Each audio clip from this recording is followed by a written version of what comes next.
What are we looking at, right? What? What am I looking at right now, guys? What am I looking at right now? Totally not a cult, though, right? Not a cult. This is tweeted out. This is truthed out on Trump's Truth Social platform, I believe. Yep. U.S. President Donald Trump's truth post in papal attire. Oh my God. Oh my God. Trump posts AI-generated photo of himself dressed up as the Pope after he chewed bubblegum like a camel, broke dress code, and took a nap at his funeral. The White House posted AI-generated photo of President Donald Trump depicted as the Roman Catholic Pope late Friday night, days after he joked that he'd like to be the Pope. Fuck. Okay. The image, which appeared on Trump's Truth Social account, was posted days before Catholic cardinals are set to begin a conclave to elect the next Pope. I'm sure they took well to this all. Trump attended Pope Francis' funeral in Rome last weekend, during which he also met with Ukrainian President Volodymyr Zelensky. On Tuesday, days after returning from Francis' funeral, Trump joked to reporters outside the White House that he'd like to be Pope, adding that would be my number one choice. So how are you going to joke about the Pope dying right after he died? How fucking cold and callous and empty. Look, I'm not Catholic. I don't believe with a lot of the Catholicism aspects. I don't believe in organized religion. I think it steals away a relationship with the Creator. But I would never do this shit. All right, if you guys know any Catholics get pissed off real easy at shit like this, right? I knew a guy that walked into a Catholic church and knocked over all the statues and said they were idol worshiping, like 100-year-old statues. And the priest even punched him. Everybody jumped his ass.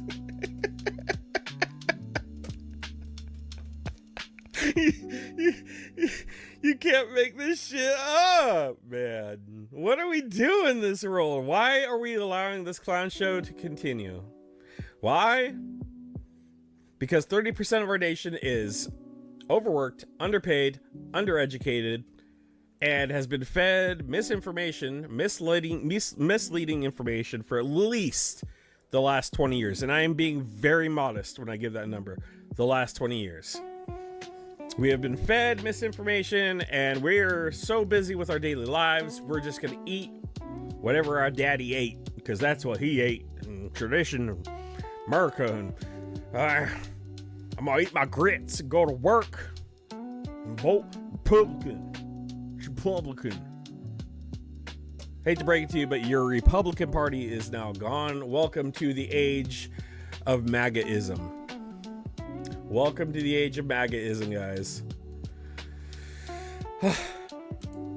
Ooh, that's the stuff. Oh, Jerry, what are you doing in there? Oh, the chef told us to get in. That water's gonna get really hot. Yeah, it's a little hot now, but remember he said short-term pain, long-term gain. I think this is a bad idea. Short-term pain, long-term gain. Yeah, but what if the short-term pain turns into long-term pain?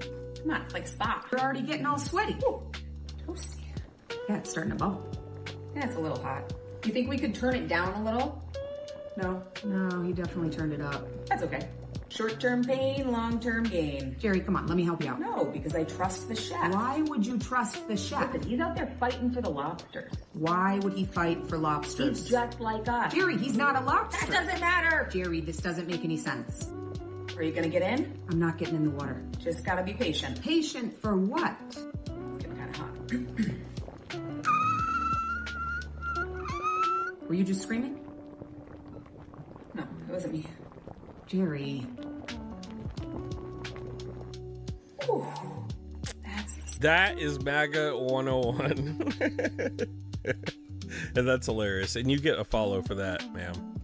You get a follow, you got a repost, you got everything. That is beautiful right there. Mr. Chairman, where's Kevin Kiley? I'm a little worried about him. We've been going since 2 o'clock. I think we've had, Mr. Raskin, you could help me, probably 10 amendment votes? More? How many amendment votes have we had, guys? 15? Now, Mr. Chairman, your members have not spoken on anything, and we can take their silence as an admission that it's wrong to deport U.S. citizens and it's wrong to deport kids with cancer. But Mr. Kiley has missed every single vote that we've taken, and I think it's fair to do a welfare check on Mr. Kiley. He's tweeting. He's been tweeting during this hearing, but he's not voting. So I just, for the good of the committee, where's Kevin?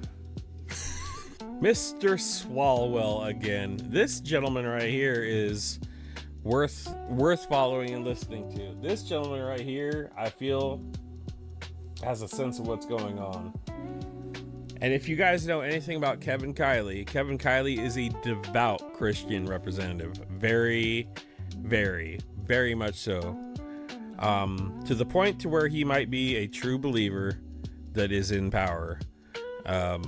So him not being here for all this terrible, tyrannical bullshit that is happening and being a Republican representative in the Sacramento region of Blue California might dissuade him on voting on such terrible, terrible things that are happening right now. Does anyone on your side know? Have you seen him? Is he in the room? Just a wave or like a hey?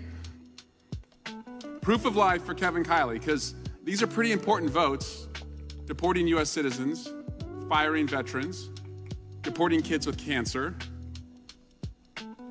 I would expect that my neighbor to the north would want to be here, but he hasn't voted on any of this. So if anyone has seen Kevin Kiley, hey, just tell him there's a hearing going on and his constituents want to know how he would vote on any of this. Do you know how fucking hilarious this is to me? Poor Kevin. Kevin's in the spot, guys. Kevin's got great people work for him. Really good people. He is absolutely supportive of Ukraine. He is a Republican in California. But we know how that goes too. Man. Woo! Some smoke. Mr. Chairman, I did earlier note that our colleague, Mr. Kiley, was not present during any of the votes. And he's here now. And I think that's important. And because I did call him out, it's only fair if I ask him how he would have voted on the votes he missed. And so I would like to know, Mr. Kiley, if you would like to tell us how you would have voted on banning the deportation of U.S. citizens. I think your constituents should know how you would have voted on that. We also voted on prohibiting the hiring of January 6 rioters. Mr. Kiley, you weren't here for that vote, and now I'm offering you the opportunity to speak. I'd yield to you on that. Kev has been deported. Mr. Kiley, we also voted and discussed whether the DOJ should be able to fire veterans. And if you want to stand up for your veterans in your district, I would yield to you right now to stand up for the veterans in your district. We also talked about whether kids with cancer who are U.S. citizens, particularly a 4-year-old who was recently deported, should have been deported. And Mr. Kiley, again, you're here now. You didn't vote on anything related to that, but I would yield to you. And if you don't want to discuss this, I understand, but we would just take it as an admission that you support all of that. And I think that's how your constituents would interpret that. Mr. Chair. Okay, so I'm gonna say it. I feel that Kevin Kiley has the chance to flip. I don't know to what extent it'll be a career ender. It's a career ender if you turn on your party against Trump. But being that he's in California, being that he's in the Sacramento area, being of the current events, going against his faith values and his moral and ethical boundaries, I think he has the chance to flip. I have seen there's plenty other very strong church-going Christian Democrat leaders in Northern California that I have met. Former representatives. Ken Cooley, for one, is a very devout Christian, and he is Democrat as hell. I think Kevin has a chance to see the light, if you will. So we'll see. I'm going to keep a close eye on Kevin. Because right now he's a pretty good ally for Ukraine. So I can't really bash the motherfucker too much. I can't say much about the guy. I don't want to say too much about him in a negative light. Because he 100% supports Ukraine. So we'll see where Kevin Kiley goes with that.